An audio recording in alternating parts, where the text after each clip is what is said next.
Hello, it's Mark here. I'm heading away on the Camino in a couple of days, and this weekend I've just been going through my bag and making sure that I've got all the items I need, and most importantly, what items I don't need. My bag weight is about 6.1 kilograms base weight, so I'm going to break down the items, and when I get back, I'm going to have a look through and see what items I didn't need. So it's going to be really interesting as well, see if I could actually get it even lighter. So I'm going to break it down now. A warning, if you don't like the contents of a man's bag, then maybe look away now. Let's begin. So we'll start with the pack. I'm going with the Arn Pace Magic 40. Arn is a New Zealand made brand, and I find the Arn pack really innovative and versatile. I've used a lot of packs over the years, and the design of these packs is quite outstanding. At the front here, it's got a floating harness system where you can carry water with you as you go. It's got a double point belt with pouches, so that way you don't have to take your pack off to access those things you need on the walk.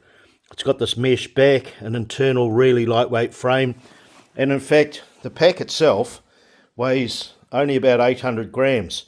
What I find quite versatile is these front pouches, roll top, and so on. The downside of these small packs is that they're not actually waterproof, so I've got a couple of waterproof, watertight pack liners that have helped me organise my gear. Right, I've just pulled everything out of the pack, and like I said, I've got most things in these waterproof pack liners and bundles. Makes it really easy to pull everything out of the bag and get it all together when you need it. Pull out only what you need. Quite helpful, really. The material themselves really lightweight stuff, and it's actually quite slippery. It just makes it really easy to get in and out of the pack. I'll break them down now. So here's all my stuff broken out. It's actually quite a lot of individual items when you break it down like that. Like I said, my 40 litre pack, I've got a base weight of 6.1 kilograms with all that gear. But I've got an added medical device that weighs 1.2 kilograms. So my pack weight's going to be 7.3. Unfortunately, I have to take this. I suffer from sleep apnea, and I was looking online. I've been trying to work out what to do for ages to be able to travel with and go off grid and manage my sleep apnea. So I use a CPAP machine when I'm at home. So what I've found is this little travel pack, and I've tried it out, and it works really well off-grid for at least 2 days. So what I've got is a little mini air pump. So it's this one's a ResMed Air Mini, and of course the hose and mask and power supply.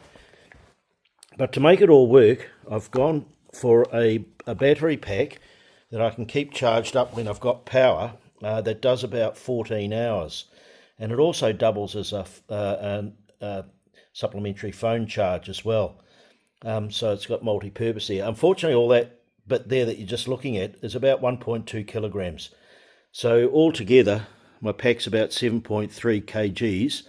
And if you add on water, another 1 kilo and a bit of food, we're up to about 8.5. It's about 1 or 1.5 kilos more than I actually wanted. And that's why I've tried to be as tight as possible on the gear and bought a whole lot of extra lightweight stuff, chucked out a whole lot of stuff I didn't think I'd need. So it'll be really interesting to see what I don't use, and I'll do a bit of a recce after I get back to see what items I could have done without. But let's quickly go through it. You've seen the medical CPAP device there, and my electronic kit, including a plug adapter that just takes charges directly, so that'd be quite useful. My clothing, it's going to be really interesting at the time of year I go, which will be October, what the weather conditions are like, and it's a bit of a mixed bag, so I've had to pack for a mixed bag. I've got a jacket which I'll be wearing. I haven't shown it in here, but basically I've got two t-shirts for those hotter days. At its peak, it's going to be about 25 degrees Celsius, but at its cool, that's a high, but at its coolest it's going to be a high of 14 or even 11 degrees is possible during October. And so I've got a warm hoodie type of shirt here, long sleeved, really good outfit. I've got a spare pair of long pants that zip down to shorts. I've got a pair of shorts as well, but I wore them today and they're actually in the wash. I'm going with 4 pairs of socks, so wearing 1 plus 3 spares, because one of these is it's a toe sock, so I'll use that if I actually develop any blisters. I've got 2 spare undies plus 1 that I'll be wearing, and a lightweight quick drying towel. So everything I've chosen is really quick drying and lightweight, so it should be pretty good. I'm pretty sure I'll be able to cope with all conditions with that. For my wet weather gear, I was tossing up whether to go for a poncho or just a raincoat. So I've gone for a raincoat. I actually already have a poncho, and I found it actually really useless in the wind.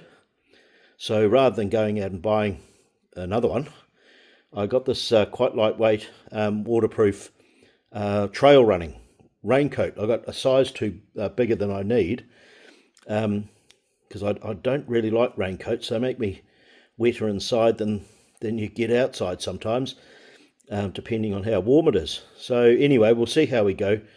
And I've got this little utility backpack for when I go into a town, or walk around carrying my stuff around the hostel or whatever. So that folds down to a little pouch, weighs almost nothing. It's quite a good little bit of kit.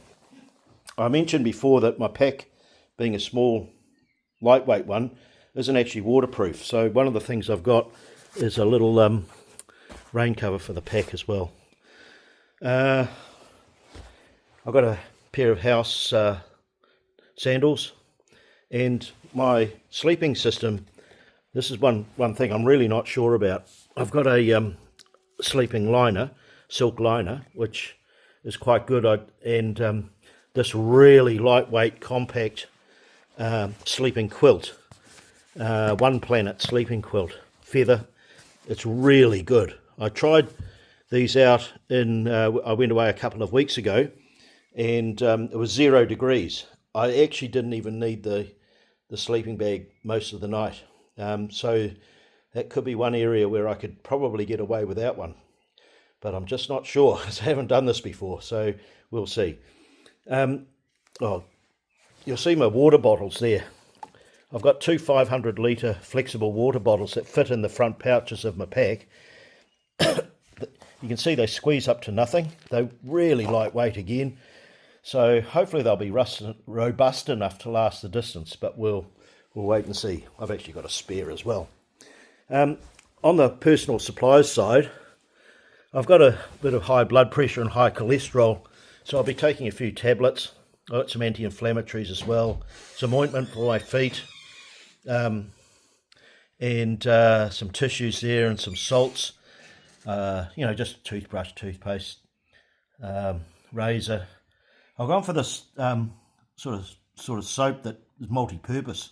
Actually, I've got a few bars of it, and we'll see how we go. But you can wash your clothes and your body and your hair, and use it with your razor all in one. So that should be quite good. Now we get to foot care. Avoiding blisters. I found a good method. I use Vaseline between my toes, and this stuff called Second Skin, I think it's called, which I put on the hot spots on the bottom of my feet. Really effective. I've done multiple 25k plus walks in my last few weeks, and I use the Vaseline and the Second Skin, and it's fantastic. Not a blister to be seen. So touch wood, I hope that continues. If I need to, I've actually got in here, you can't see it, but I've got this stuff called hiker's wool, which you can get. So if you actually get a blister, and I've tried this as well, you get a blister and you tape the wool over the blister, and it's really effective at providing some extra cushioning and reduces the friction. I've got a bit of a sleeping pack here. I've got because I'm travelling a long distance, I've got a really lightweight sleeping pillow. I've got eyewear, eye mask, and I've got some really good earplugs.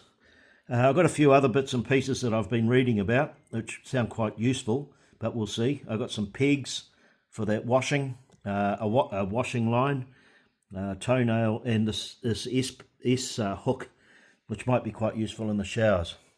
So that's my kit. Pretty simple.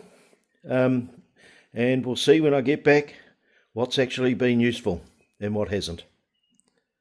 See you on the trail.